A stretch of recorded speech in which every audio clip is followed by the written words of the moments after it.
আমরা আমাদের বাসা বাড়ির আশেপাশে যত প্রাণী দেখি, যত সৃষ্টিজীব দেখি, এগুলো সব নিদর্শন।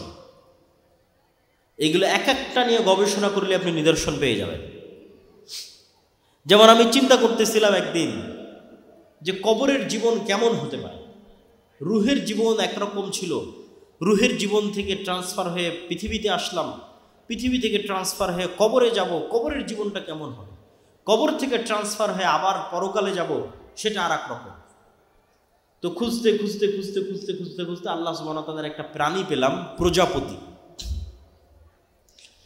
প্রজাপতি প্রথমে শুঁয়োপোকা থাকে, আপনারাও পড়ে দেখতে পারেন, বাস্তবে গ্রামগঞ্জে থাকেন, বাস্তবে পরীক্ষা করে দেখতে পারেন। প্রথমে প্রজাপতি শুঁয়োপোকা থাকে এবং পোকা হিসেবে 1 মাস সে জীবনযাপন করে, বিভিন্ন গাছের পাতা খায়।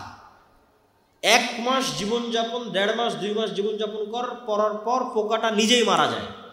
তার চারিপাশে খোলস তৈরি করে মারা যায়।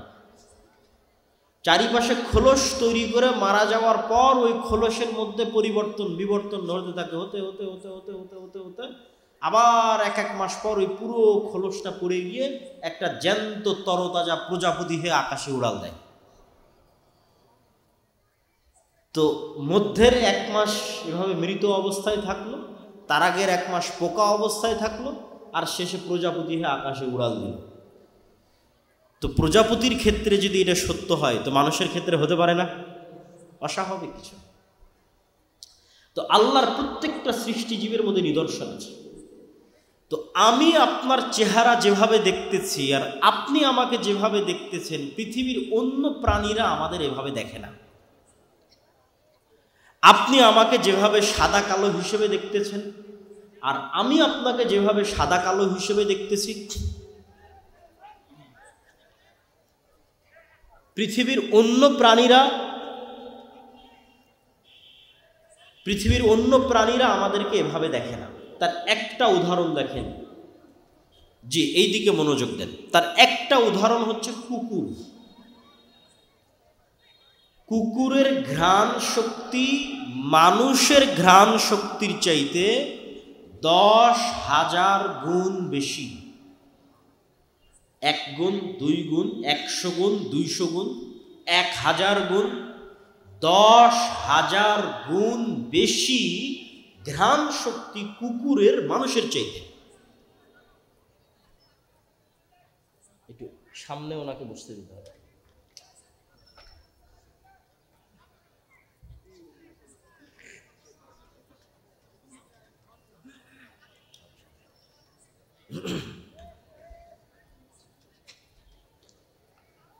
আমরা সবাই একটু, যেহেতু মেহমান চলে এসেছে, আমরা সবাই একটু শান্তভাবে বসে পড়ি। পিছনে যারা আছেন দয়া করে তারাও বসে পড়েন, হাতের ডানে যারা আছেন তারাও বসে পড়েন। আমি আমার বক্তব্য দীর্ঘায়িত করব না, উনি বক্তব্য দিবেন, আবার সেটার অনুবাদ করব, তারপরে শায়েখ আব্দুর রাজ্জাক বিন ইউসুফ আসবেন, উনিও আপনাদের সামনে বক্তব্য দিবেন। তারপর ওই যে পিছনে আরও বসার ব্যবস্থা করে দিতে বলে, আমার মনে হয় বসার ব্যবস্থা পাচ্ছে না লোকজন। জি সম্মানিত উপস্থিতি, ভাই সমস্যা নাই, ওরা বসে যাবে। ভাই ক্যামেরাম্যান যারা আছেন আপনারা বারবার না উঠে একবারই সেট আপ করে বসে পড়েন, আপনারা লোকজনকে ডিস্টার্ব দিন না। সম্মানিত উপস্থিতি, তো আপনার কুকুরকে আপনি মনে করছেন যে কুকুর আপনাকে দেখে ঘেউ ঘেউ করছে, তো মনে হয় আপনার চেহারা দেখে চিনে। জি না, আমি আপনার চেহারা দেখে চিনি যে আপনি মোটা পাতলা, এতটুকু লম্বা, আপনার মুখে দাঁড়িয়ে আছে, আপনি সাদা, আপনি কালো, এটা আমি চিনি। কেন? ওই পর্যন্ত আল্লাহ আমাকে দেখার শক্তি দিয়েছে। কুকুর ওইটা দেখে চিনে না, কেন? ওইভাবে ও দেখেই না, ওইভাবে দেখার ক্ষমতাই আল্লাহ তাকে দেয়নি।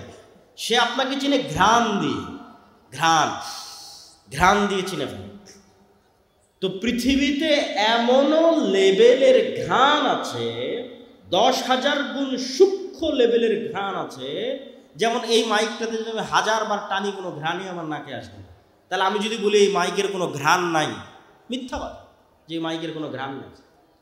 আমার জামা যদি আমার নাকে 1000 বার টানে কোনো ঘ্রাণ না আসে, আমি যদি বলি জামার কোনো ঘ্রাণ নাই, মিথ্যা কথা। এই জামাটা কুকুরের নাকে দেন, এই জামার ঘ্রাণ আছে, ও নিতে পারবে, আমি নিতে পারতেছি।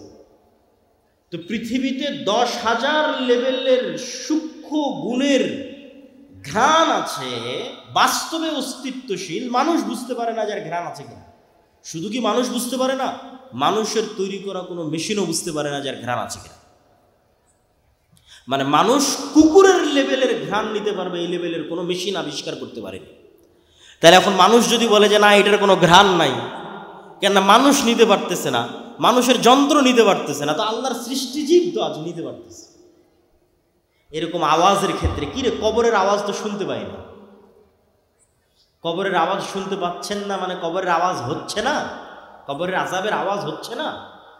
যেই লেভেলের সূক্ষ্ম আওয়াজ কবরের আযাবের আওয়াজ, ওটা শোনার সক্ষমতা পৃথিবীর কোনো মানুষের না থাকলেও, পৃথিবীর তৈরি করা কোনো যন্ত্রের না থাকলেও আল্লাহর সৃষ্টিজীবের আছে। আল্লাহর সৃষ্টিজীব শুনতে পায়, প্রভাব দেখতে পাবেন, শুনতে পাবেন। হাতির আওয়াজ শ্রবণের ক্ষমতা মানুষের চেয়ে কয়েক হাজার গুণ সূক্ষ্ম। ভূমিকম্প হওয়ার আগেই হাতি শুনতে পায় যে হ্যাঁ নিচে কম্পন শুরু হয়েছে, আওয়াজ শুনতে পায়। আপনি শুনতে পাবেন না সে আওয়াজ, তো শুনতে পাচ্ছেন না মানে নাই। আপনি যখন রিমোট অন করেন ওর মধ্যে থেকে আলো বের হয়ে এসিতে গিয়ে লাগে, তা আপনি তো চোখে দেখেন না যে কোত্থেকে আলো বের হলো, কোথায় গিয়ে লাগে। এসি তো ঠিকই বন্ধ হয়ে গেছে, এসি তো ঠিকই অন হয়ে যাচ্ছে। হ্যাঁ, ওই আলো বিজ্ঞান ধরতে পারতেছে কিন্তু আপনি চোখে দেখতে পাচ্ছেন না। ওই একই কথা রাসূল সাল্লাল্লাহু আলাইহি ওয়াসাল্লাম বলতেছে যে জিন এবং শয়তানের আলো অন কাইন্ড অফ লাইট, এমন এক প্রকারের আলো যেটা তোমরা দেখো না কিন্তু কুকুর ঠিকই দেখে। ও যখন আজান হয় দেখে, তখন চিৎকার করে, ও দেখতে পায়। আর ঠিক নূর, ফেরেশতা যে নূরের তৈরি, এটা পৃথিবীতে আছে, অস্তিত্বশীল, অন কাইন্ড অফ লাইট, এক প্রকারের আলো যেটা তোমরা দেখো না কিন্তু আল্লাহর তৈরি মোরগ সৃষ্টিজীব ঠিকই দেখতে পায়। ফজরে যখন ফেরেশতারা উঠানামা করে তখন ঠিকই মোরগ চিৎকার করে। সম্মানিত উপস্থিতি, তো আমি প্রমাণ করছিলাম নূরের অস্তিত্ব পৃথিবীতে আছে। এবার দুই একটা হাদিস বলে আমার বক্তব্য শেষ করব। বদর এবং উহুদের যুদ্ধের দুই একটা ঘটনা। আব্দুর রহমান বিন আউফ রাদিয়াল্লাহু তাআলা আনহু বলছে, আল্লাহর নবী, আমার দুই পাশে সাদা পোশাকধারী দুই ব্যক্তি খুব ভয়ঙ্করভাবে যুদ্ধ করতেছিল, যাদেরকে আমি মদিনায় কোনোদিন দেখিনি। রাসূল সাল্লাল্লাহু আলাইহি ওয়াসাল্লাম বললেন, এরা দুইজন ছিল জিবরাইল আর মিকাইল। বলেন আল্লাহু আকবার। এক সাহাবী বলতেছে, রাসূল সাল্লাল্লাহু আলাইহি ওয়াসাল্লাম, আমি একজন মুশরিকের পিছনে ধাওয়া করলাম, তাকে আহত করার জন্য, আঘাত করার জন্য। আমার আঘাতের আগে সে উল্টে পড়ে আছে এবং তার ক্ষত স্থান থেকে রক্ত বের হচ্ছে। রাসূল সাল্লাল্লাহু আলাইহি ওয়াসাল্লাম বললেন, এটা তৃতীয় আসমান থেকে আসা ফেরেশতা ছিল। এগুলো ঘটনার অভাব নাই। উহুদের যুদ্ধে হানজালা রাদিয়াল্লাহু তাআলা আনহু মারা গেছে, সাহাবীরা বলছে তাকে গোসল দিতে হবে। আল্লাহর নবী বলছে তাকে ফেরেশতারা অলরেডি গোসল দিয়ে দিয়েছে। মুআজ রাদিয়াল্লাহু তাআলা আনহু, সাদ বিন মুআজ, তার জানাজা ৭০,০০০ ফেরেশতা অংশগ্রহণ করেছে। রাসূল সাল্লাল্লাহু আলাইহি ওয়াসাল্লাম বলছেন। জাবের রাদিয়াল্লাহু তাআলা আনহুকে রাসূল সাল্লাল্লাহু আলাইহি ওয়াসাল্লাম বলছেন, তোমার পিতার জানাজা ফেরেশতারা ছায়া দিয়ে আছে। এরকম একদিন মজলিসে, আমি শুধু সংক্ষেপে বলে যাচ্ছি, এরকম একদিন মজলিস রাসূল সাল্লাল্লাহু আলাইহি ওয়াসাল্লাম বসে আছে, একজন ব্যক্তি আসলো, কেউ তাকে চেনে না, অথচ মদিনা এখনো কত ছোট শহর, তখন মাত্র ৭০০-১০০০ মানুষের শহর, সবাই সবাইকে চেনে। আর বিমানের সফর নয়, কত দূরের সফর। বলছে ইসলাম কি, ইমান কি, ইহসান কি, সব উত্তর দিয়ে যখন ফেরত চলে গেল, আল্লাহ নবী বলল, জানো কি এসেছিল? জিবরাইল এসেছিল। আজকে আমার ঘরে জিবরাইল আসেনি কেন? ঘরে ছবি আছে, ছবি সরাও, জিবরাইল আসবে। জিবরাইল আমাকে বারবার মিসওয়াক করতে বলছে কেন? মুখে গন্ধ আছে। বলছে তোমরা পেঁয়াজ রসুন খেয়ে মসজিদে আসিও না কেন? ফেরেশতাদের কষ্ট হয়। কতটা কানেক্টিং ফেরেশতাদের অস্তিত্ব সাহাবীদের জীবনের সাথে, রাসূল সাল্লাল্লাহু আলাইহি ওয়াসাল্লামের জীবনের সাথে কতটা কানেক্টেড। আর আপনি এবার বুকে হাত দিয়ে জিজ্ঞেস করেন, আপনি বিশ্বাসই করেন না ফেরেশতা আছে? এমনি মুখে বলেছেন আল্লাহর উপর ঈমান আছে, ফেরেশতার উপর ঈমান আছে। এবার খালিদ বিন ওয়ালিদের ঈমানের লেভেল দেখেন, ওমর বিন খাত্তাবের ঈমানের লেভেল দেখেন। ওরা তো সচক্ষে দেখছে যে যুদ্ধের মাঠে ফেরেশতা যুদ্ধ করতেছে, বদর, উহুদ, খন্দক, হুনাইন যুদ্ধ করতেছে ফেরেশতা। ফেরেশতার যুদ্ধের ধুলা উঠতেছে, ফেরেশতারা আসতে রাসূল সাল্লাল্লাহু আলাইহি ওয়াসাল্লামের সাথে কথা বলতেছে। কত ঘটনা নেবেন আপনি ফেরেশতা রাসূল সাল্লাল্লাহু আলাইহি ওয়াসাল্লামের জীবনের, অসংখ্য, অগণিত।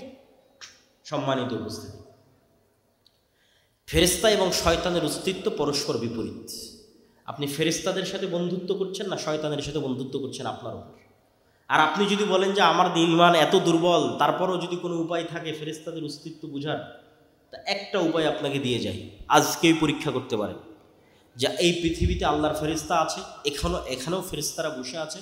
আপনার মায়ের অস্তিত্বের চাইতে সত্য যে আপনার সাথে ফেরেশতা আছে, আপনার পিতা এবং আপনার সন্তানের অস্তিত্বের চাইতে সত্য যে আপনার সাথে ফেরেশতা আছে, এখানেও বসে আছে। এবং তারা থাকে একটা এক্সপেরিমেন্ট, একটা পরীক্ষা।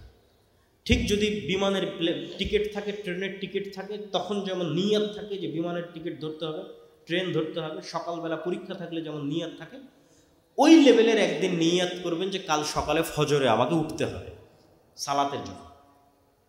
আর দুনিয়ার কোনো মানুষকে বলার দরকার নাই যে আমাকে ঘুম থেকে উঠে দিও, ফোনে অ্যালার্ম দেওয়ার দরকার নাই যে আমাকে ঘুম থেকে উঠে দিও। কেন বলবেন মানুষকে? কেন দিবেন ফোনে অ্যালার্ম? আল্লাহর ফেরেশতা তো পৃথিবীতে আছে। আমার কথা বুঝতে পারেননি? আপনি বিশ্বাস কেন করতে পারছেন না যে ফেরেশতা আছে? মানুষকে কেন বলা লাগবে? ফেরেশতারাই তো আছে আপনাকে জাগিয়ে দেওয়ার জন্য। রাসূল সাল্লাল্লাহু আলাইহি সাল্লাম বলতেছে, আপনি এইভাবে ঘুমালে আপনার মাথার পাশে একজন ফেরেশতা থাকে ফজর পর্যন্ত, আপনার দায়িত্ব নেই। আপনি মানুষকে কেন বলতে চান? পরীক্ষা করে ফেরেশতা আপনাকে ফজরে ঘুম থেকে উঠিয়ে দেওয়ার জন্য যে কোনো রাস্তা অবলম্বন করতে পারে, সেটা যেভাবেই হোক। সেটা আপনার বাচ্চা কাদার মাধ্যমে হোক, সেটা ঝড়ের বাতাসের মাধ্যমে হোক, সেটা বিদ্যুৎ যাওয়ার মাধ্যমে হোক, সেইটা মশা কামড়ের মাধ্যমে হোক, সেটা আপনার কানের মধ্যে ডাইরেক্ট আজানের আওয়াজ ঢুকিয়ে দেওয়ার মাধ্যমে হোক, আপনাকে জাগাবে। ফেরেশতারা পৃথিবীতে আছে সবসময় বিচলমান, কিন্তু আমাদের ঈমান বিল গায়ব নাই। মূসা আলাইহিস সালাতু ওয়াস সালামকে আল্লাহ এটাই শিখিয়েছে যে মূসা, যেই লাঠি দিয়ে তুমি গাছের পাতা পাড়তে, যেই লাঠি দিয়ে তুমি লাফ দিয়ে গর্ত পার হয়ে যেতে, তোমার ওই হাতের লাঠিকে আমি সাপ বানিয়ে দিলাম, যাও, যাতে তুমি শিখো যে দুনিয়ায় মানুষ যা দেখে এগুলোই সব নয়, এরও ঊর্ধ্বে মহাশক্তিমান আল্লাহ আছে, তার উপর ভরসা রাখতে হবে। এটা যাতে মূসা শিখে। কেননা মূসার লড়াই হবে পৃথিবীর সবচেয়ে শক্তিশালী বাদশাহ ফেরাউনের সাথে, অত্যাচারী বাদশাহ ফেরাউনের সাথে। দুনিয়াবি লজিকে এই লড়াই বিজয় অর্জন অসম্ভব।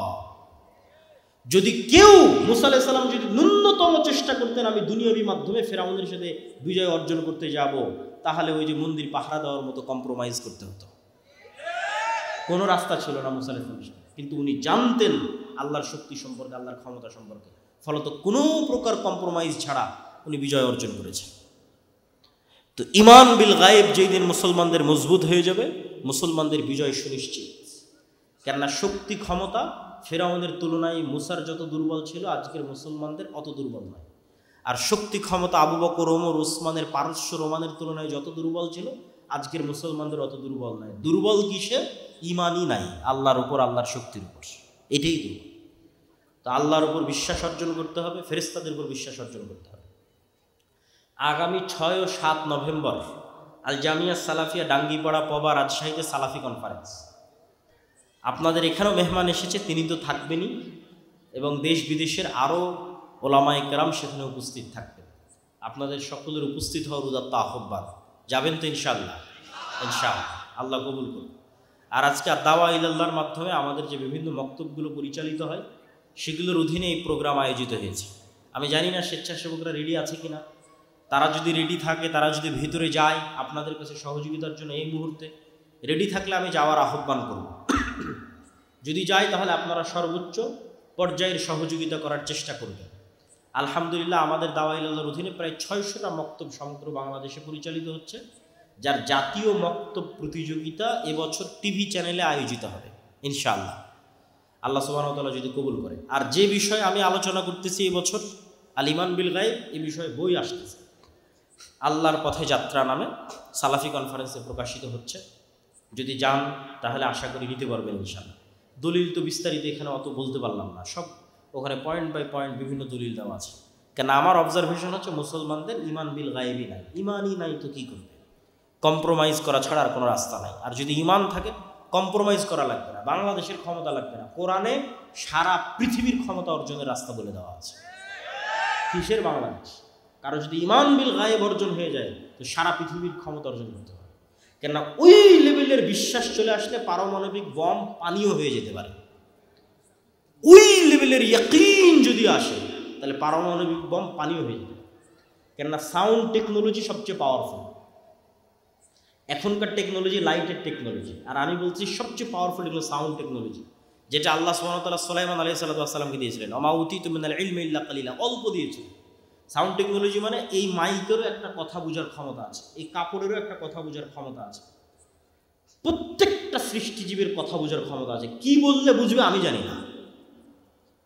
তো আল্লাহ সৃষ্টি করেছে কুন ফায়াকুন আওয়াজ দিয়ে, ইসরাফিল যখন বাঁশিতে ফুৎকার করবে আওয়াজে ধ্বংস হয়ে যাবে, মানে ওই আওয়াজ আসমান বুঝে যে কোন আওয়াজে তাকে ধ্বংস হতে হবে। এই সোফা ওই আওয়াজ বুঝে, যে আওয়াজ বুঝলে ফেটে বিচ্ছিন্ন বিচ্ছিন্ন হয়ে যাবে, ধ্বংস হয়ে। কিন্তু কোন আওয়াজ এই সোফা বুঝবে আমি জানি না। এই জন্য রাসূল সাল্লাল্লাহু আলাইহি ওয়াসাল্লাম বলছে কিয়ামতের পূর্ব মুহূর্তে শহর বিজয় হবে মুসলমানদের আল্লাহু আকবার আওয়াজে, আওয়াজে শহর বিজয় হয়ে যাবে। নেন, ইরানের এই যে বিজ্ঞানীদের হত্যা করা হলো, হামাসের নেতাদের হত্যা করা হলো ওয়েভ দিয়ে, মোবাইলের বিস্ফোরণ। দূর থেকে ওয়েভ ছেড়েছে ইসরায়েল থেকে, মোবাইল এখানে বিস্ফোরণ হয়ে গেছে। মানে এই মোবাইলের ওই ওয়েভ বুঝার ক্ষমতা আছে। তো ওই ওয়েভ বুঝার যেমন ক্ষমতা আছে, এই মোবাইলের আওয়াজ বুঝারও ক্ষমতা আছে। সে আওয়াজ আমরা জানি। আর কোরআন কার আওয়াজ? কোরআন কার আওয়াজ? তাহলে সবচেয়ে শক্তিশালী টেকনোলজি মুসলমানদের কাছে আছে। এরা গেছে কম্প্রোমাইজ করতে। কিন্তু কোরআনের অপমান, দিনের অপমান, ইসলামের অপমান। কম্প্রোমাইজ ছাড়াই বিজয় সম্ভব যদি ঈমান বিল গায়ব থাকে। আমি আমার সংক্ষিপ্ত বক্তব্য এখানেই শেষ করছি এবং এই মুহূর্তে আপনাদের সামনে আল্লামা সাহেব বাইট কিয়া তো ঠিক আছে, জালিকাল কিতাব, এই কিতাব লা রাইবা ফীহ, এর মধ্যে কোনো সন্দেহ নাই, হুদাল লিল মুত্তাকিন, মুত্তাকিদের জন্য হেদায়েত স্বরূপ। মুত্তাকি কারা? আল্লাযীনা ইউমিনুনা বিল গায়ব, যারা গায়েবের উপর ঈমান রাখে।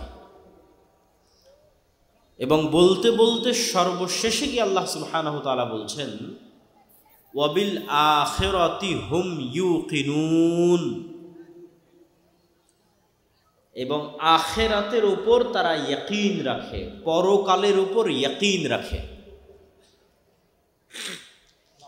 ঈমান বিল গায়ব এবং ইয়াকিনের আলোচনা কেন প্রয়োজন? কেন আমি ঈমান বিল গায়বের আলোচনা করব? আমার গত ১.৫-২ বছরের আলোচনা কেউ দেখে থাকলে দেখেছেন যে আমি সত্যবাদিতা, ন্যায়পরায়ণতা ইত্যাদি বিষয়ের উপর গত ১.৫-২ বছরে আলোচনা করেছি। এবং সরকার গত ১৬ বছরের সরকার বিদায়ের পর বাংলাদেশের ইসলামী, অন ইসলামী বিভিন্ন দলের, মতের, মাযহাবের মানুষজনের সাথে উঠা বসা করা, বিভিন্ন মাযহাব এবং মতাদর্শের মানুষের প্রোগ্রামে যাওয়ারও সুযোগ আল্লাহ সুবহানাহু ওয়া তাআলা করে দিয়েছেন। ডানে মনে হয় বসার ব্যবস্থা হচ্ছে না। আপনারা পিছনে যেমন করতেছেন, ডান দিকে অনেক ভাই দাঁড়িয়ে আছে। আপনারা যারা দাঁড়িয়ে আছেন তারাও বসার ব্যবস্থা করে নিতে পারেন, যেহেতু এখনও আরও লম্বা বক্তব্য আছে। আমি বক্তব্য দিব, তারপরে আমাদের বিদেশি মেহমান আছে তিনি বক্তব্য দিবেন, তার অনুবাদ করব আমি, তারপরে আপনাদের শাইখ আব্দুর রাজ্জাক বিন ইউসুফ তিনি বক্তব্য দিবে। তো শুনতে যেহেতু এসেছেন সেহেতু বসে পড়েন, এবং স্বেচ্ছাসেবকের অভাব থাকলে নিজেরা ব্যবস্থা করে নেন বসার, আউল খড় যেটা পান বসার ব্যবস্থা করে নিয়ে বসে পড়ে। তো এই সমস্ত বিভিন্ন দল, মত, মাযহাব, মতাদর্শের মানুষের সাথে মিশতে গিয়ে আমার মনে হয়েছে হয়তো আমার নিজেরও ঈমান বিল গায়ব মজবুত ছিল না, অথবা এখনো নাই। তো আমার মনে হয়েছে যে মুসলমানদের ঈমান বিল গায়ব মজবুত নয়। মুসলমানেরা শুধু মুখে বলে আমানতু বিল্লাহি ওয়া মালাইকাতিহি ওয়া কুতুবিহি ওয়া রাসূলিহি, বলে মুখে বলে আল্লাহর উপর ঈমান এনেছি, মুখে বলে ফেরেশতার উপর ঈমান এনেছি, মুখে বলে পরকালের উপর ঈমান এনেছি। বাস্তবে অন্তর দিয়ে কেউ ইয়াকিনের লেভেলে বিশ্বাস রাখে না যে ফেরেশতা আছে। বাস্তবে অন্তর দিয়ে কেউ ইয়াকিনের লেভেলে বিশ্বাস রাখে না যে আল্লাহ তাকে পুনরায় জীবিত করবেন মৃত্যুবরণের পর। জান্নাত, জাহান্নাম, কবর, কবরের আযাব, পরকাল, কিয়ামত সত্য, এই বিশ্বাসটা ইয়াকিনের লেভেলের নয়। ইয়াকিনের লেভেলের মানে কি? ইয়াকিনের পর্যায়ের মানে কি? আজকে আপনারা এখানে আসার আগ পর্যন্ত শুনতেছিলেন এই প্রোগ্রামে আব্দুল্লাহ বিন আব্দুর রাজ্জাক আসবে। তো আপনাদের ঈমান ছিল যে আব্দুল্লাহ বিন আব্দুর রাজ্জাক আসবে। আর এখন আমি যখন চলে এসেছি, এখন আপনাদের কি হয়ে গেছে বলেন তো? বলেন না যে ইয়াকিন হয়ে গেছে। কি হয়ে গেছে? জোরে বলেন তো কি হয়েছে? ইয়াকিন। ঘটনা যখন ঘটে যায় চোখের সামনে তখন ইয়াকিন। ঘটনা ঘটবে, বিশ্বাস করছেন, যেহেতু যারা আয়োজন করেছে তাদের বিশ্বাস করেন আসবে, আরে কতবার কথা দিয়ে এসেছে, আসেনি, দ্বিধাদ্বন্দ্ব। আর যখন চলে এসেছে ইয়াকিন, তো আল্লাহ বলছেন ওয়াবিল আখিরাতি হুম ইউকিনুন, পরকালের উপর ইয়াকিন লাগবে। পরকালের উপর ইয়াকিন লাগবে মানে আপনি যেন স্বচক্ষে জাহান্নাম দেখছেন অথচ দেখেননি। পরকালের উপর ইয়াকিন লাগবে মানে আপনি যেন স্বচক্ষে এখন মারা গেছেন, মারা যাওয়ার পর আবার আল্লাহ আপনাকে জীবিত করেছেন, তারপরে কিয়ামতের মাঠের বিচার সম্পূর্ণ হয়ে গেছে, অতীত কাল ঘটে গেছে, ইয়াকিন। তো মুসলমানদের ঈমান বিল গায়েবের উপর বিশ্বাস, পরকালের উপর ইয়াকিন, ফেরেশতার উপর ইয়াকিন, আল্লাহর শক্তি এবং ক্ষমতার উপর ইয়াকিন নাই, সেটা আমি বুঝলাম কিভাবে? দেখেন, দুনিয়াতে দুনিয়াবি কাজে সফল হওয়ার জন্য দুনিয়াবি কিছু মূলনীতি আছে। আপনি যখন পরিপূর্ণরূপে দুনিয়াবি মূলনীতির উপর নির্ভরশীল, তখন আপনি মুমিন নন। পরিপূর্ণরূপে দুনিয়াবি ওয়াসাইলের উপর, দুনিয়াবি মাধ্যমের উপর নির্ভরশীল, আপনার কোনো বিশ্বাসই নাই আল্লাহর শক্তি এবং ক্ষমতা সম্পর্কে, আপনার কোনো বিশ্বাসই নাই আল্লাহর তৈরি ফেরেশতা এবং তাদের শক্তি এবং ক্ষমতা সম্পর্কে, আপনি বিশ্বাসই করেন না পৃথিবীতে ফেরেশতা আছে, তখন আপনি পরিপূর্ণরূপে দুনিয়ার উপর নির্ভরশীল। বাস্তব উদাহরণ দিয়ে যদি বলি, যে এখন যদি আপনি চোখ বন্ধ করেন, কোনো একটা মানুষ যদি চোখ বন্ধ করে যে আমি বাংলাদেশের ক্ষমতায় যেতে চাই, তাহলে বাংলাদেশের ক্ষমতায় যাওয়ার একমাত্র দুনিয়াবি মাধ্যম হচ্ছে ভোট। একমাত্র দুনিয়াবি মাধ্যম হচ্ছে ভোট। তো আমি যদি ঈমান বিল গায়েব আমার না থাকে, দুর্বল আল্লাহর শক্তি এবং ক্ষমতা সম্পর্কে, পৃথিবীতে ফেরেশতাদের অস্তিত্ব সম্পর্কে, দুনিয়ার মূল্যহীনতা সম্পর্কে, পরকালের বাস্তবতা সম্পর্কে আমার যদি ইয়াকিন না থাকে, তাহলে মানুষের এই ভোট নেওয়ার জন্য যদি আমাকে মন্দিরও পাহারা দেওয়া লাগে তাও দিব, মূর্তিতে যদি সিজদা করা লাগে তাও করব। কেন? আমার পরিপূর্ণ ভরসা আমি করে ফেলেছি দুনিয়াবি মাধ্যমের উপর, আমার ঈমান বিল গায়েব নাই, দুর্বল হয়ে গেছে। আমরা চাই যে যেহেতু আজকে এখানে বিদেশি মেহমান উপস্থিত হবে, সেহেতু কোনো মানুষ আপনারা দাঁড়িয়ে থাকবেন না। আমি বক্তব্য শেষ করতে করতে সকল মানুষকে বসাতে চাই, মানে আমিও স্বেচ্ছাসেবক। বক্তব্য দিব এই জন্য নয়, আপনাদের বসাবো এই জন্য বক্তব্য দিচ্ছি। তাহলে আমি বক্তব্য দিয়ে শেষ করতে করতে 9:40-50 যখন মেহমান আসবে, তার আগে এই মাঠে কাউকে দাঁড়িয়ে থাকা যাবে না। তা আপনারা আমাকেও সহযোগিতা করেন, স্বেচ্ছাসেবক ভাইয়েরও দায়িত্ব পালন করেন। আউড় বিছিয়ে দেন, কাপড় বিছিয়ে দেন, আপনারাও নিজ উদ্যোগে বিছিয়ে নেন এবং বসে পড়তে থাকেন। মুসা আলাইহিস সালাতু ওয়াস সালাম ফেরাউনের সামনে দুনিয়াবি শক্তির দিক থেকে যত দুর্বল ছিলেন, আজকের গাজার মানুষ ইসরায়েলের শক্তির সামনে দুনিয়াবি দিক থেকে অত দুর্বল নয়। যদি আমি বুঝাতে না পারি তাহলে আমার ব্যর্থতা, আর কেউ যদি কোরআন পড়ে বুঝতে না পারে তাহলে তার ব্যর্থতা, কোরআন না বুঝার ব্যর্থতা।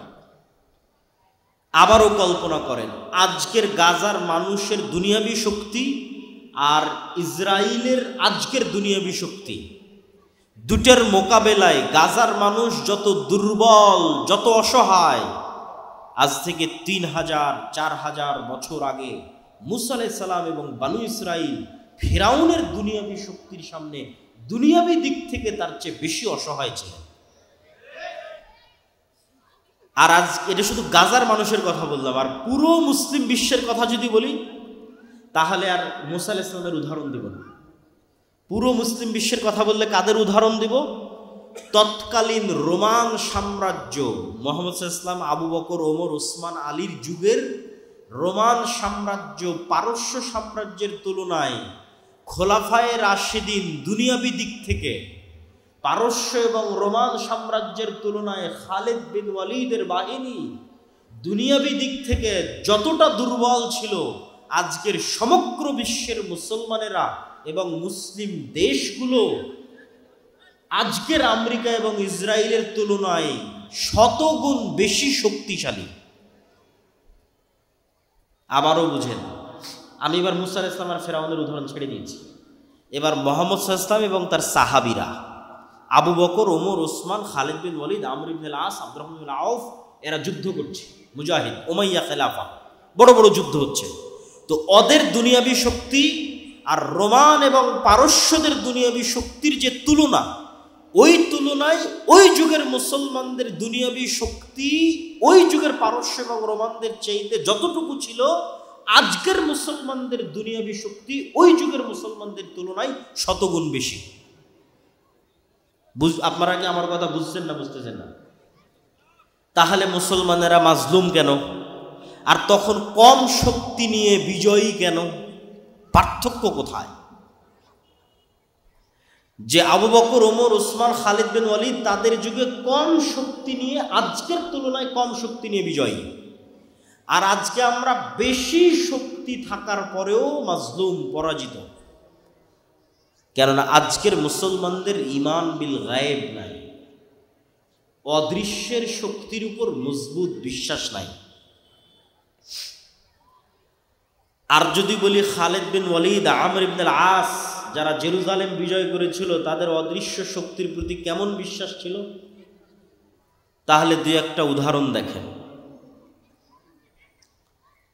আয়েশা রাদিয়াল্লাহু তাআলা আনহা বলছেন, রাসূলুল্লাহ সাল্লাল্লাহু আলাইহি ওয়াসাল্লাম খন্দকের যুদ্ধ শেষ করে এসে তরবারি রেখে গোসল করেছেন।